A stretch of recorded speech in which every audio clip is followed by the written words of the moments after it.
और पीजीटी दोनों के लिए क्या है, महत्वपूर्ण है। ठीक है, इसके साथ साथ 2 अगस्त को एग्ज़ाम हो रहा है डीएसएसबी का, उसके रिकॉर्डिंग भी आपका ये प्रैक्टिस सेट आपके लिए सहायक है। ठीक है, और एक बार मैं आपको बार बार इस बात को कह के चलता हूँ, अगर आप यूआर कैटेगरी से हैं तो 110 पे आप बिल्कुल सेफ माने जाएंगे। ओबीसी कैटेगरी अगर आपकी है तो 108 प्लस आप मान लीजिए। एससी कैटेगरी की जो बात करें हम तो 105 प्लस।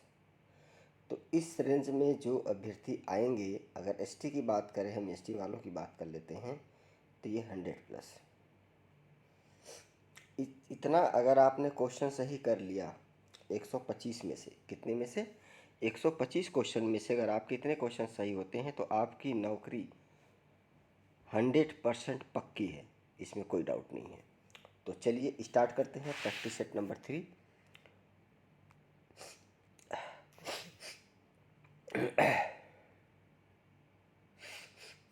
पहला प्रश्न आप लोग देख रहे हैं, भाग 1 का सबके लिए अनिवार्य है। इन 4 प्रश्न होते हैं, 4 में से कोई एक करना है, तो हम पहला ही करेंगे।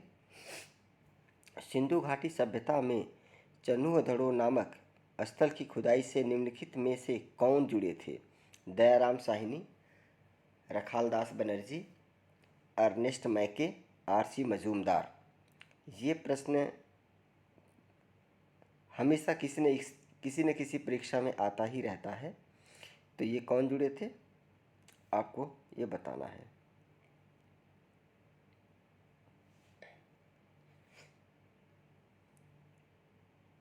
जल्दी से बताइए।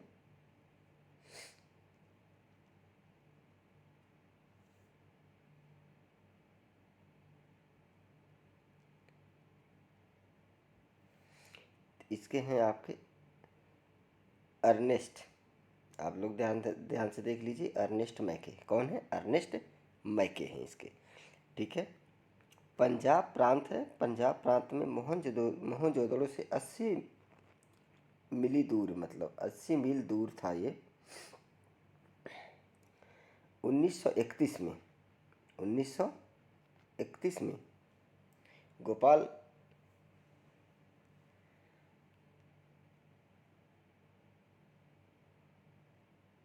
गोपाल मजूमदार ने इस नगर की खोज की थी। यहाँ प्राकृतिक हड़प्पा संस्कृति, झूकर एवं झांकर संस्कृति के भी क्या मिलते हैं, उल्लेख मिलते हैं। ठीक है, तो जुड़ने की बात की गई है, नामक स्थल पर जुड़ने की बात की गई, तो ये है अर्नेस्ट मैके। चलिए प्रश्न नंबर 2 पे चलते हैं।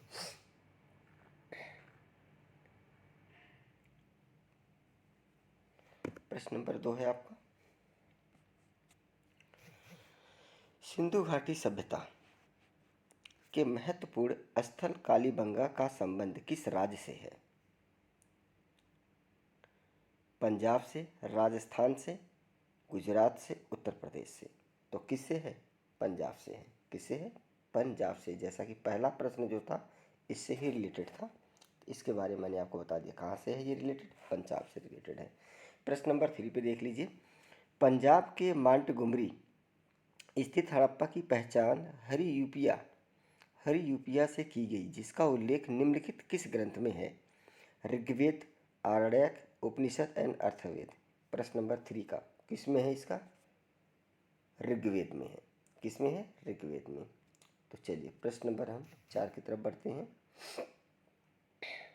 आप लोग बता देना कैसा आप लोगों को दिखाई दे रहा है, कैसा दिखाई नहीं दे रहा है, आपको साफ दिखाई दे रहा है या नहीं दे रहा है। ठीक है, उसके हिसाब से हम अपनी क्वालिटी मेंटेन करते रहेंगे। प्रश्न नंबर 4 आपका है, हड़प्पा कालीन सभ्यता निम्नलिखित में से किस युग से संबंध रखती है? और एक बात मैं आप सबसे यहाँ और कहना चाहूँगा, जितने भी यूट्यूब चैनल हैं वर्तमान समय में, सभी लोग प्रैक्टिस सेट बहुत तेज़ी से करा रहे हैं। तो आप लोग डेली इतिहास का प्रत्येक यूट्यूब चैनलों से 3-4 आप लोग ज़रूर देखिए, क्योंकि सबका अलग अलग ही होगा, उससे बड़ा बेनिफिशियल रहेगा, आपके प्रैक्टिस सेट हो जाएंगे। बाकी समय निकाल कर एक प्रैक्टिस सेट आप सभी लोग ऑफलाइन भी कर लीजिएगा। ठीक है, एक प्रैक्टिस सेट प्रतिदिन 125 क्वेश्चन का ऑफलाइन कीजिए आप। ठीक है, क्योंकि एसएसटी में केवल 2 सब्जेक्ट ही आपको करना है, या तो पॉलिटिक्स कीजिए, पॉलिटिक्स हिस्ट्री कीजिए, या तो हिस्ट्री इकोनॉमिक्स कीजिए, या तो ज्योग्राफी इकोनॉमिक्स कीजिए, है ना। इस तरीके से में से किसी 4 सब्जेक्ट में से कोई 2 सब्जेक्ट करना है, बस ये समझना है इस बात को आप। प्रश्न नंबर 5 पे आ गए हैं। अच्छा हाँ, 4 पे देख लीजिए। हड़प्पन कालीन सभ्यता निम्नलिखित में से किस युग से संबंध रखती है? लौह युग, ताम्र युग, कांस्य युगीन एंड पाषाण युगीन। प्रश्न नंबर 4 का सी हो जाएगा। किससे रिलेटेड है ये? कांस्य युगीन से रिलेटेड है ये। प्रश्न नंबर 5 आप लोग देख सकते हैं। सिंधु घाटी सभ्यता में निम्नलिखित में से किस अनाज के साथ साक्ष्य नहीं मिलते? किस अनाज के साक्ष्य नहीं मिलते? तो पहला जो ऑप्शन इसका गेहूं, दूसरा है मक्का, तीसरा जौ और चौथा आपका क्या है? तिल। ठीक है, प्रश्न नंबर 5। तो गेहूं मिलता है, जौ मिलता है, तिल भी मिलता है, लेकिन मक्का नहीं मिलता, मक्का नहीं मिलता। तो जल्दी से आप लोग भी जवाब दे दिया कीजिए, मैं इंतज़ार करता हूं कि आपका जवाब आ जाए, उसके बाद मैं बताऊं। प्रश्न नंबर 6। सिंधु घाटी सभ्यता में निम्नलिखित में से किस जानवर के साक्ष्य नहीं मिलते? किस जानवर के साक्ष्य नहीं मिलते? बैल, हाथी, घोड़ा, ऊंट। तो जल्दी से जवाब दीजिए आप लोग। प्रश्न नंबर 6। तो किसका नहीं मिलता? ऊंट का नहीं मिलता है। किसका नहीं मिलता? ऊंट का नहीं मिलता। तो चलिए प्रश्न नंबर 7 पे चलते हैं हम, 7 पे। हिंदू धर्म में लिंग पूजा निम्नलिखित में से किसकी देन है? हिंदू धर्म में लिंग पूजा निम्नलिखित में से किसकी देन है? सिंधुवासियों की, आर्यों की, लिंगायत संप्रदाय की। लिंगायत संप्रदाय सबसे ज़्यादा भारत में कर्नाटक में पाया जाता है। इससे संबंधित पीसीएस सन 2000 पीसीएस 2018 का क्वेश्चन प्री का पेपर अगर आप लोग देखेंगे तो बिल्कुल एटिजिट क्वेश्चन आपको दिया हुआ था, लिंगायत संप्रदाय से संबंधित था वो। ठीक है, चौथा ऑप्शन है द्रविड़ों की। प्रश्न नंबर 7। तो क्या हो जाएगा इसका? सिंधु वासियों ने लिंग पूजा की देन है। तब से अब तक हमारे भारत में लिंग की पूजा की जो एक प्रथा है वो चलती आ रही है और अभी तक चल रही है वर्तमान में भी। सबसे ज़्यादा अगर देखा जाए पूजा पाठ में जो विश्वास करते हैं, दक्षिण में अगर आप चले जाएंगे, दक्षिण भारत में चले जाएंगे, साउथ इंडिया में, तो वहाँ बहुत ज़्यादा लोग जो है इन सब चीज़ों को फॉलो करते हैं। प्रश्न नंबर 8 पे आ जाइए। हड़प्पावासी लिंग के साथ योनि की भी पूजा करते थे। योनि पूजा का संबंध निम्नलिखित में से किससे है? किससे थे? मातृशक्ति, प्रजनन शक्ति, नारी शक्ति, इनमें से कोई नहीं। हड़प्पा तो किससे संबंधित है? प्रजनन शक्ति से है। प्रजनन शक्ति से है। प्रश्न नंबर 9 में आप लोग देख सकते हैं। निम्नलिखित नदियों में से कौन नदी इरावती नदी के नाम से भी जानी जाती थी? रावी, ब्यास, सरस्वती, सिंधु। तो रावी नदी को उस समय इरावती के नाम से भी जाना जाता था और आज भी जानी जाती है। जब आप डीप में पढ़ते हैं, आप बिल्कुल गहराई में पढ़ते हैं, हायर लेवल का एग्ज़ाम देते हैं, तो वहाँ पे इससे भी डीप में आपसे हिस्ट्री का क्वेश्चन पूछता है।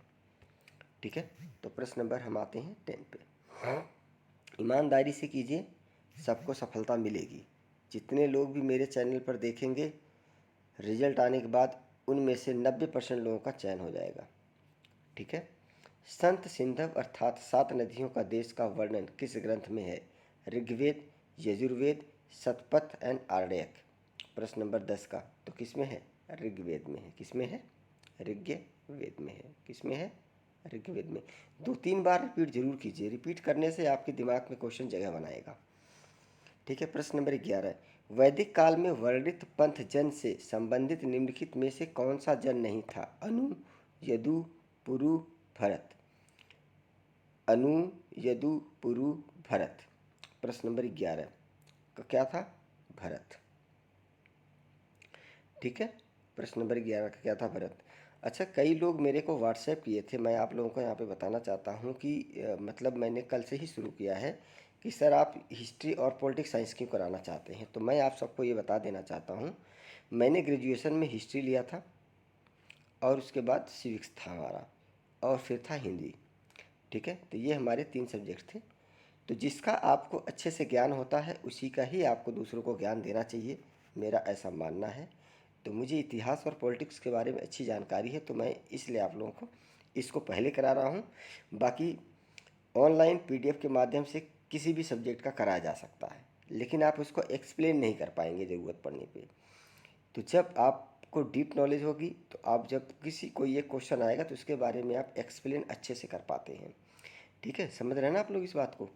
इसलिए मैं हिस्ट्री और पॉलिटिक्स साइंस का करा रहा हूँ। देन आपको ज्योग्राफी एंड इकोनॉमिक्स का भी मैं करा दूंगा, ऐसी बात नहीं है, थोड़ा सा इंतज़ार कीजिए।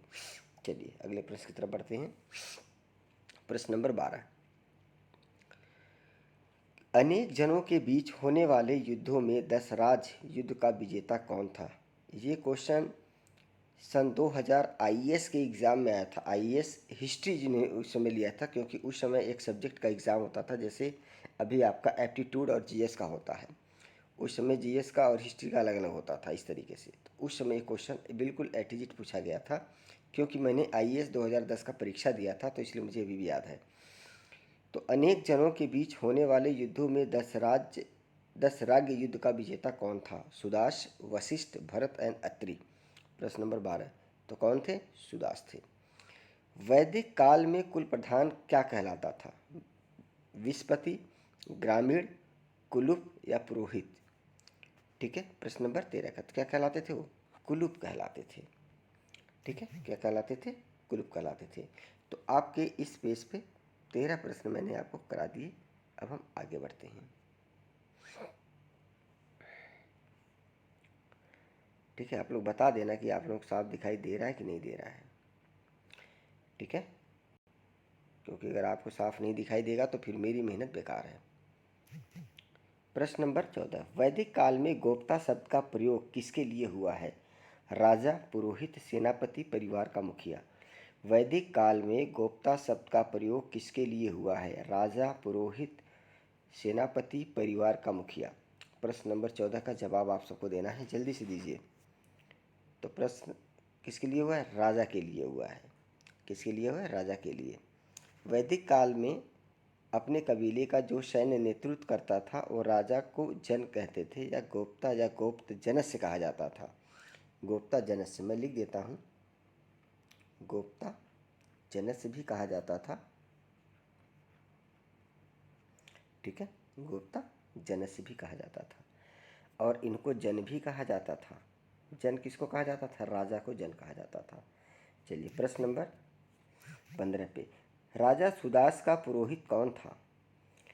याज्ञवल्क्य, परशुराम, वशिष्ठ एंड भारद्वाज। 15 का लोग लिखते हैं ना टाइटल भारद्वाज, आप लोग देखते होंगे। तो प्रश्न नंबर 16 का क्या हो जाएगा आपका? सभा और समीहित, सभा और एक मिनट, प्रश्न नंबर हम 15 कर रहे थे, हम 16 पे आ गए। खैर कोई नहीं। राजा सुदास का पुरोहित कौन था? 15 का कौन सा था? वशिष्ठ। कौन थे? वशिष्ठ थे। 16 का क्या हो गया? सभा और समिति। प्रश्न क्या था? वैदिक काल में राजा के एक क्षेत्र शक्ति पर अंकुश लगाने वाली संस्था कौन सी थी? सभा और समिति क्या लगाती थी? अंकुश लगा देती थी। वैदिक काल में निम्नलिखित में से किस संस्था में महिलाएं भाग ले सकती थी? सभा में, समिति में, विधाता में, या सभा और विधाता दोनों में? प्रश्न नंबर 17, तो ये सभा और विधाता दोनों में महिलाएं भाग ले सकती थी। एक बार आप लोग बता देना मेरी आवाज़ आप लोगों को सही से आ रही है नहीं आ रही है। ठीक है, प्रश्न नंबर 18, प्रश्न नंबर 18 पे हम आ गए हैं। तो बहुत स्लो हम चल रहे हैं, लेकिन अगर आप लोग चाहेंगे तो वीडियो को स्पीड बढ़ाकर भी आप देख सकते हैं। यूट्यूब में इन सब की व्यवस्था यही है। चतुवर्ण की परिकल्पन पुरुष सूक्त में है। इस सूक्त का संबंध किस ग्रंथ से है? ऋग्वेद से है, यजुर्वेद से है, पुराण से है, महाभारत से? प्रश्न नंबर 18 का, तो किससे है? ऋग्वेद से है। किससे है? ऋग्वेद से। ऋग्वेद से। वैदिक काल में निम्नलिखित में से कौन सा अधिकार पुत्री को प्राप्त नहीं था? उपनयन, शिक्षा, यज्ञ, उत्तराधिकार। प्रश्न नंबर 19, तो कौन सा अधिकार नहीं था? सबका था, लेकिन किसका नहीं था? उत्तराधिकार का उन्हें अधिकार नहीं था, पुत्रियों को। सोने का आभूषण किस अंग में पहना जाता था? गला में, कान में, अंगुली में, नाक में? प्रश्न नंबर 20, तो किस में पहना जाता था? गले में पहना जाता था। निम्नलिखित में से कौन सा वैदिक काल मनोरंजन का अंग नहीं था? निम्नलिखित में से कौन सा वैदिक कालीन मनोरंजन का अंग नहीं था? घोड़ों की दौड़, संगीत, पासे खेलना, पशु युद्ध। प्रश्न नंबर 21। तो पशु युद्ध नहीं था, बाकी सभी था। संगीत भी होता था, घोड़े की दौड़ भी होती थी और पासे भी लोग खेला करते थे। निम्नलिखित में से कौन से वैदिक कालीन अंतरिक्ष के देवता थे? निम्नलिखित में से कौन वैदिक कालीन अंतरिक्ष के देवता थे? घोष, सोम, अग्नि, पर्जन्य। 22 का। तो जल्दी से बताइए कौन थे? पर्जन्य ही थे। उसके बाद हम आगे बढ़ते हैं प्रश्न नंबर 22 से आगे। 23 में हम आ गए। निम्नलिखित में से किसे प्रजापति की 2 पुत्रियां कहा गया? सभा और समिति, सविता और अग्नि, घोषा और लोपामुद्रा, विधाता और नरिष्ठा। प्रश्न नंबर 23। तो किसको कहा गया? सभा और समिति को। यह प्रश्न कई बार पूछा गया है। मैं आपको एक बात और कह देना चाहता हूँ कि जो भी मैं यहाँ पे आपको प्रैक्टिस सेट करा रहा हूँ, ये परीक्षा में सभी आए हुए प्रश्न हैं। टीजीटी, पीजीटी, यूपीएससी, यूपीपीएससी, प्रत्येक परीक्षाओं में पूछे गए प्रश्न हैं ये। लेकिन सबसे ज़्यादा वो प्रश्न मैंने यहाँ पे कलेक्ट किया है, या मैंने वही प्रैक्टिस सेट लिया है जो टीजीटी से ज़्यादा रिलेटेड है। ठीक है, टीजीटी से और पीजीटी से। तो ईमानदारी से करेंगे तो आप अपनी एक सीट पक्की कर पाएंगे। ठीक है ना? चलिए आगे बढ़ते हैं। प्रश्न नंबर 24। कश्मीर स्थित सूर्य का प्रसिद्ध मार्तंड मंदिर किस शासक ने बनवाया? आप लोग अच्छे से जानते हैं, कितनी बार यह प्रश्न पूछा जा चुका है। किसने बनाया था? ललिता दिव्य मुक्तापीड ने। दक्षिण भारत में नहरों की प्रणाली किस वंश के शासक की देन है? चालुक्यों, चोलों, पल्लवों, होयसलों। प्रश्न नंबर 25 का। किसकी देन है ये? चोलों की देन है। संपूर्ण साम्राज्य में गांवों में स्थानीय स्वशासन को प्रोत्साहित करना निम्नलिखित में से किसकी देन है? संपूर्ण साम्राज्य में गांवों में स्थानीय स्वशासन को प्रोत्साहित करना निम्नलिखित में से किसकी देन है? चोलों, चंदेलों, प्रतिहारों, राष्ट्रकूटों। प्रश्न नंबर 26। तो 26 का कौन सा हो जाएगा? चोलों हो जाएगा। हम इसके बारे में और भी एक्सप्लेन करते हैं, लेकिन समय का अभाव होने की वजह से केवल हम प्रश्न और उत्तर कर रहे हैं, और जिसमें मुझे लगता है कि थोड़ा सा भी संक्षिप्त में एक्सप्लेन करना चाहिए तो मैं उसे कर भी रहा हूँ, आप लोग देख भी सकते हैं। ठीक है, अभी क्या है कि बस आप प्रैक्टिस सेट अधिक से अधिक करें, क्योंकि बस प्रैक्टिस सेट के लिए ही समय बचा है। डिटेल में पढ़ने के लिए समय अब नहीं बचा हुआ टीजीटी में। हाँ, मैटर हाई कोर्ट में है। अगर हाई कोर्ट की वजह से परीक्षा रुकती है तो समय मिल जाएगा, तो उसमें हम कर लेंगे। लेकिन आप लोग तैयारी कीजिए 8 अगस्त को मान के। हाई कोर्ट का डिसीजन जो होगा बाद में देखा जाएगा। ठीक है, चलिए अगले प्रश्न पढ़ते हैं। प्रश्न नंबर 27 पे।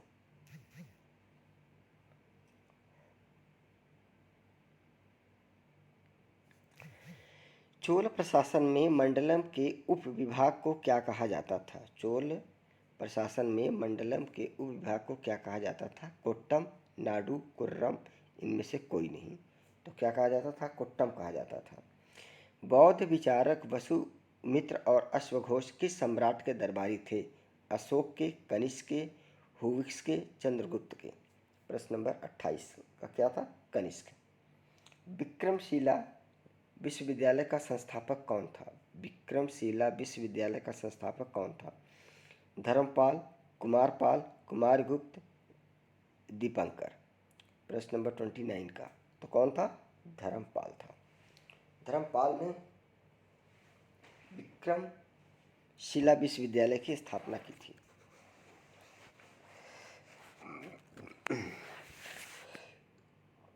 चलिए प्रश्न नंबर 30 पे बढ़ते हैं।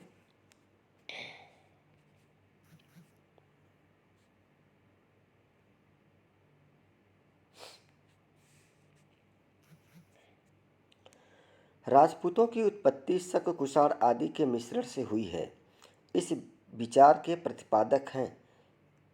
आप क्वेश्चन को दोबारा से सुन सकते हैं। राजपूतों की उत्पत्ति शक, कुषाण आदि के मिश्रण से हुई है, इस विचार के प्रतिपादक हैं colonel Tod, B.A. Smith, Ishwari Prasad, doctor के कौटिल्य। प्रश्न नंबर 30। का सही जवाब दीजिए आप लोग कि कौन था। बीए स्मिथ थे। गुर्जर प्रतिहार वंश का संस्थापक कौन था। नागभट्ट प्रथम, वत्सराज, मिहिर भोज, महेंद्रपाल। गुर्जर प्रतिहार वंश का संस्थापक। देखिए प्रश्न को आप 2 बार 3 बार जब पढ़ेंगे तब जाके बैठेगा दिमाग में, क्योंकि इस बात को मैं बार बार कह रहा हूँ। और जिसने भी अच्छे से इतिहास को पढ़ा होगा, जितने भी मतलब लोग वीडियो देखेंगे, मेरा देख रहे हैं इस समय, जितने भी अच्छे से पढ़े हैं वो ज़रूर इसका जवाब दे पाएंगे सभी प्रश्नों का। ठीक है, प्रश्न नंबर 31 का जवाब दीजिए। तो नागभट्ट प्रथम ने। इंडिका नामक पुस्तक का लेखक कौन था। कितनी बार आ चुका है पेपरों में। प्रश्न नंबर 32 का मेगस्थनीज। मेगस्थनीज अपने आरंभिक दिनों में चोल निम्नलिखित में से किसके सामंत थे। पल्लवों, चेरों, पांड्यों या इनमें से कोई नहीं। प्रश्न नंबर 33 का ये किसके थे वो। पल्लवों के थे। पल्लवों के सामंत थे वो। ठीक है, प्रश्न नंबर 34 पे हम बढ़ते हैं आगे।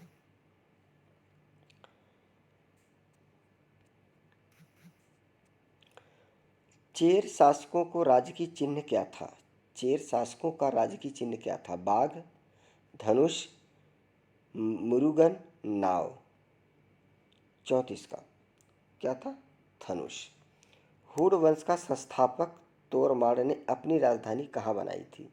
हुड़ वंश का संस्थापक तोरमाड़ ने अपनी राजधानी कहाँ बनाई थी। पेशावर, सियालकोट, मथुरा या राढ़। प्रश्न number 35 very very most important है, सियालकोट। तमिल अनुश्रुतियों के आधार पर पहले तमिल संगम की अध्यक्षता किसने की थी। अगस्त ऋषि ने, नक्कीरर ने, तोल्लकापिरर ने या करिकाल ने। प्रश्न नंबर 36 किसने करी थी। अगस्त ऋषि ने करी थी। गुप्त शासकों से मुक्त होने के बाद वल्लभी में किस वंश के शासक ने अपनी सत्ता स्थापित की। प्रश्न नंबर 37 किसने करी। मैत्रक वंश ने करी थी। किसने करी थी, मैत्रक वंश ने करी थी। चलिए आगे बढ़ते हैं प्रश्न नंबर 38 की तरफ। तो आप देख सकते हैं 38 प्रश्न आप सबके सामने है। हर्षवर्धन प्रत्येक 5 वर्ष बाद कहाँ पर धार्मिक सम्मेलन करवाता था या आयोजित करता था। Thaneshwar, Mathura, Prayag, Kannauj. Very very most important प्रश्न है ये। तो कहाँ करवाता था, प्रयाग करवाता था। इसी सम्मेलन की वजह से हमारे जो उत्तर प्रदेश के वर्तमान में चीफ मिनिस्टर हैं श्री योगी आदित्यनाथ, इलाहाबाद का नाम बदलकर पूरे जो है कि जिले का नाम क्या कर दिया, प्रयागराज कर दिया। ठीक है, प्रश्न नंबर 39 निम्नलिखित किस वंश के संरक्षण में तीनों संगम का आयोजन किया गया। 39 का तो किस में किया गया, पांड्य ने। तो अब आगे बढ़ते हैं अगले पेज की तरफ। 39 प्रश्न आपको हमने करा दिए और अब आप लोग चेक कीजिए कि आप लोगों ने कितना सही जवाब दिया हुआ है। ठीक है, ईमानदारी से करना, क्योंकि ईमानदारी से नहीं करेंगे तो फिर आप अपना ही नुकसान करेंगे, किसी और का नुकसान नहीं करेंगे। इस बात का विशेष रूप से ध्यान रखना। अभी ये बात समझ में आ जाए तो अच्छी बात है, नहीं तो 2-4 साल बाद समझ में तो आई जाएगी। तृतीय संगम का संकलित महत्वपूर्ण ग्रंथ निम्नलिखित में से कौन सा है। तोल्काप्पियम, परिपादल, नैत्रिनय, अकीतम। प्रश्न नंबर 40 का तो कौन सा है, तोल्काप्पियम। सप्तरथ मंदिर का निर्माण पल्लव नरेश नरसिंहवर्मन प्रथम ने करवाया था। कांची, मदुरै, महाबलीपुरम, वेंगी। तो ये क्वेश्चन बहुत फेमस है और कई बार आ चुका है। तो कहाँ पे है ये, महाबलीपुरम। पल्लव शासक बनने से पहले किसके सामंत थे। अभी जस्ट इससे पहले प्रश्न आया था, इसी से रिलेटेड था। राष्ट्रकूटों के, प्रतिहारों के, चोलों के, चालुक्यों के। 42 का किसके थे वो, चालुक्यों के सामंत थे।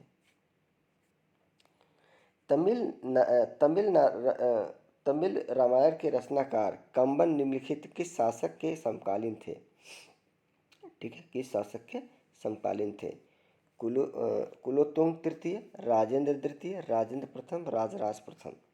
समकालीन का मतलब ये होता है कि अगर आपके पड़ोस में दो बच्चे पैदा हुए, उनमें महीना, 2 महीना, 3 महीने का अंतर है तो वो भी समकालीन होता है। 3-4 साल का भी अंतर हो तो भी समकालीन माना जाता है।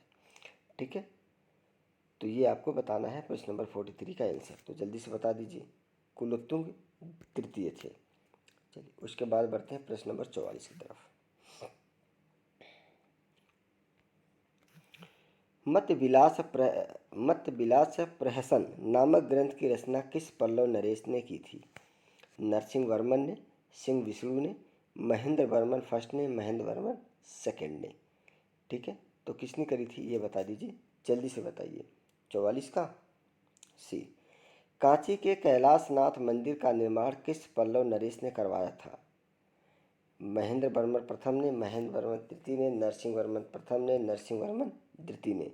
कई बार परीक्षाओं में पूछा गया और टीजीटी में तो कई बार आया है ये, और इस बार भी आपको देखने को मिल जाएगा। प्रश्न नंबर 45 का क्या होगा? डी हो जाएगा। मोहम्मद गोरी एवं कन्नौज के राजा जयचंद के बीच 1194 ईस्वी में किस स्थान पर युद्ध हुआ था? ये आपको बताना है। किस स्थान पे हुआ था? चंदावर में हुआ था। तराइन का भी हुआ था, लेकिन आप ध्यान रखना तराइन का 93 था। ठीक है, कहाँ पे हुआ था? चंदावर में हुआ था। उसके बाद प्रश्न नंबर 47।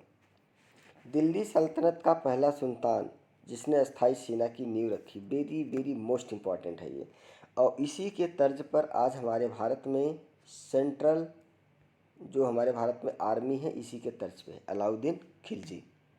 ठीक है, अलाउद्दीन खिलजी है, इस बात का भी आप विशेष तौर से ध्यान रखें। 47 हो गया आपका, 48 पे आ जाइए। सैयद वंश की स्थापना किसने की थी? खिज़र खान ने, मोहम्मद शाह, मुबारक शाह, आलम शाह। प्रश्न नंबर 48 का किसने की थी? खिज़र खान ने की थी। 13 वर्ष की अल्पायु में अकबर का राज्यारोहण कहाँ पर हुआ था? अमरकोट में, दिल्ली में, आगरा में, कलानौर में। प्रश्न नंबर 49, जल्दी से जवाब आना चाहिए आप लोगों का। कलानौर में हुआ था। कहाँ हुआ था? कलानौर में। दिल्ली पर अधिकार करने के बाद हुमायूं ने अकबर को लाहौर का गवर्नर नियुक्त किया था और बैरम खां को उनका संरक्षक नियुक्त किया था। आप लोग जानते होंगे कि बैरम खां अकबर के क्या थे? संरक्षक थे। हुमायूं की मृत्यु के बाद अकबर पंजाब के कालानौर में था, वहीं उसे मुगल बादशाह बना दिया गया था। ठीक है, तो ये अपने आप में बहुत बड़ी बात है। वहाँ पे बैरम खान ने बहुत ईमानदारी से अपनी भूमिका का निर्वहन किया था। तो चलिए आगे बढ़ते हैं। किस प्रश्न पे थे? 49 पे थे। किस जाट नेता ने सिकंदरा स्थित अकबर के मकबरे को लूटा था? राजा राम ने, बदन सिंह ने, चूड़ामन ने या गोकुला ने? प्रश्न नंबर 50 पे आ गए हैं। तो किसने किया था? राजा राम ने। बदमाशी करते रहते थे लोग, लेकिन अकबर अपने देश का कहते हैं कि मुगल कानून का बेहतरीन राजा था। कहते क्या है मतलब था उस समय। ठीक है ना, था भी। प्रश्न नंबर 51 पे आ जाइए।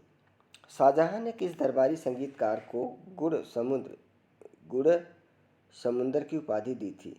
बिलास खां, लाल खां, तानसेन, सूरदास। 51 का किसको दिया था? लाल खां को दिया था। उसके बाद आप आ जाइए 52 पे।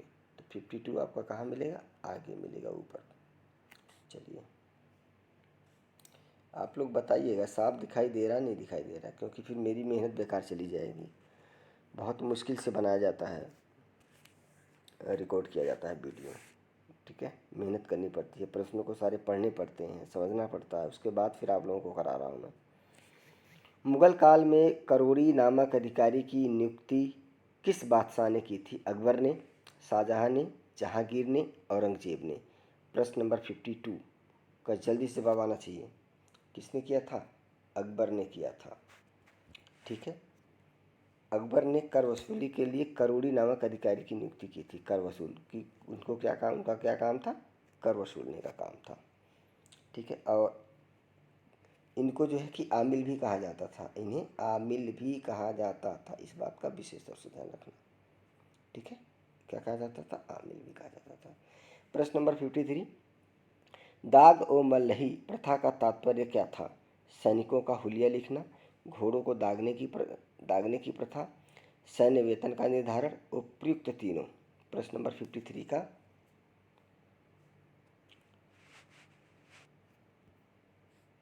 घोड़ों को दागने की प्रथा किससे तात्पर्य था? घोड़ों की दागने की प्रथा। अगर इस बारे में पूछता है कि घोड़ों की दागने की प्रथा सर्वप्रथम किसने किया था, तो अलाउद्दीन खिलजी ने किया था। वो लगवा देता था, अपने नाम की मुहर लगवा देता था। ठीक है, खैर चलो उसके बारे में हम बाद में डिस्कस करेंगे। प्रश्न नंबर 54 पे आ जाइए। एक विशेष प्रकार के अश्वारोही को बादशाह के आसपास रहे रहे थे और प्रतिष्ठित सिपाही थे, किस नाम से जाने जाते हैं? दाखिली, अहदी, प्यादा, एक कौन थे? अहिदी थे, अहिदी थे। चलिए आगे बढ़ते हैं प्रश्न नंबर 55 पे, यानी कि 55 पे।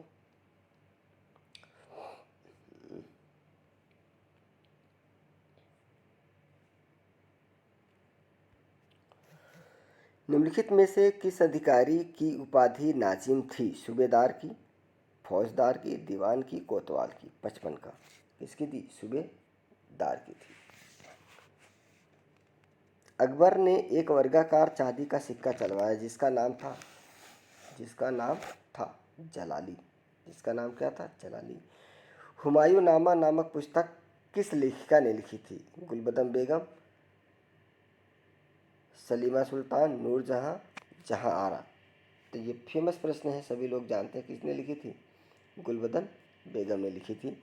निम्नलिखित में से कौन सी मुगल महिला ने सुंदर लिखावट के लिए प्रख्यात थी? मुमताज़ महल, नूरजहां, जेबुन्ना, जहां नारा बेगम? 58 का तो कौन था? जेबुन्ना थी। ठीक है, कौन था? जेबुन्ना थी। चलिए आगे बढ़ते हैं प्रश्न नंबर 59 की तरफ। 59, दिल्ली के दारुल बका नामक कॉलेज जो नष्ट प्राय हो चुका था, उसका जीर्णोद्धार किस मुगल शासक ने करवाया था? बाबर, हुमायूं, अकबर, शाहजहां? 59 किसने करवाया था? शाहजहां ने करवाया था। गीता उपनिषद योग वशिष्ठ के फारसी अनुवाद से जुड़ा हुआ विद्वान कौन सा मुगल शहजादा था? प्रश्न नंबर 60, कौन था? दारा था। कौन था? दारा। औरंगजेब ने असरार महल के चित्रों को नष्ट करवा दिया था। असरार महल का संबंध किस राज्य से था? गोलकुंडा, बरार, अहमदनगर, बीजापुर? प्रश्न नंबर 61, तो बरार से संबंध था। ठीक है, क्योंकि आप टीजीटी का पेपर देने जा रहे हैं, मतलब कि ट्रेंड ग्रेजुएट टीचर बनेंगे आप लोग, है नहीं? और जो पीजीटी का देंगे वो पोस्ट ग्रेजुएट मतलब टीचर बनेंगे। अपने आप में कितनी बड़ी बात है, इसलिए इतना डीप में प्रश्न पूछा गया है यहाँ पे। ठीक है, तो जब आपको नॉलेज रहेगा तभी आप हाई स्कूल इंटर लेवल के बच्चों को पढ़ा भी पाएंगे। चलिए प्रश्न नंबर 62 पे आ जाइए।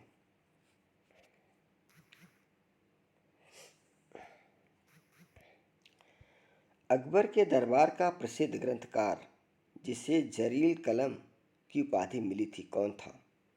मोहम्मद हुसैन, रहीम, अब्दुल हमीद, फैज़ी? 62 का सही जवाब दीजिए आप लोग। कौन था? मोहम्मद हुसैन था। अब आपने कभी इनका नाम नहीं सुना होगा, जो बिल्कुल नहीं पढ़े होंगे ये उनके लिए, जिन्होंने इतिहास पढ़ा होगा उनको तो पता होगा अच्छे से। भूमि की माप के लिए इलाही गज का प्रचलन किस मुगल बादशाह ने करवाया था? हुमायूं ने, जहांगीर ने, अकबर ने, शाहजहां ने? किसने करवाया था? अकबर ने करवाया था। तो ये आपके हो गए प्रश्न प्रैक्टिस नंबर 3 कंप्लीट। और एक बार आप लोग अपना फीडबैक मुझे ज़रूर दीजिएगा कि आप लोगों को कैसा लग रहा है कि नहीं? क्योंकि जब आप लोग फीडबैक देंगे तो मेरा भी थोड़ा सा उत्साहवर्धन होगा। तो हम कंप्लीट आप लोगों को 6 अगस्त तक 6 अगस्त तक हम आपको 20 सेट करा देंगे। 20 प्रैक्टिस सेट हिस्ट्री की करा देंगे। ठीक है, हिस्ट्री की 20 हो जाएगी आपकी, और सिक्स का भी मैं 20 प्रैक्टिस सेट करा दूंगा। तो इस तरीके से 20, ठीक है ना, 20 × 63, चलिए 1 मिनट। 20 प्रैक्टिस सेट अगर मैं आपको करा रहा हूँ तो 20 मल्टीप्लाई 63 कर लीजिए अगर आप, चूँकि एक क्वेश्चन कॉमन हो जाता है तो आप क्या कर लीजिए 62 कर लीजिए। तो 2 से कितनी बार, 2 दूनी 4 और 2 छः 12, मतलब मैं आपको 6 अगस्त तक 1240 क्वेश्चन की प्रैक्टिस सेट करा दूंगा। तो आप लोग ये मान के चलिए कि 1240 में से बड़े आराम से आपके कम से कम भी नहीं तो 60 से 70% क्वेश्चन फंसेंगे ही फंसेंगे, ठीक है। और ये जो मैं आप लोगों को टेस्ट सीरीज़ करा रहा हूँ ये बहुत ही इम्पोर्टेंट है, वेरी वेरी मोस्ट इम्पॉर्टेंट है। इसलिए मैं बिल्कुल लास्ट में लेके आया कि एकदम जब एग्ज़ाम 7-8 दिन 10 दिन रह जाएगा, 10 दिन 12 दिन रह जाएगा तब हम कराएंगे, तो जिससे इसका आप लोगों का फ़ायदा हो। जिन्होंने डिटेल में पढ़ा होगा वो अच्छे से इस प्रश्न को कर पाएंगे और उनको इसका फ़ायदा भी मिलेगा परीक्षा में।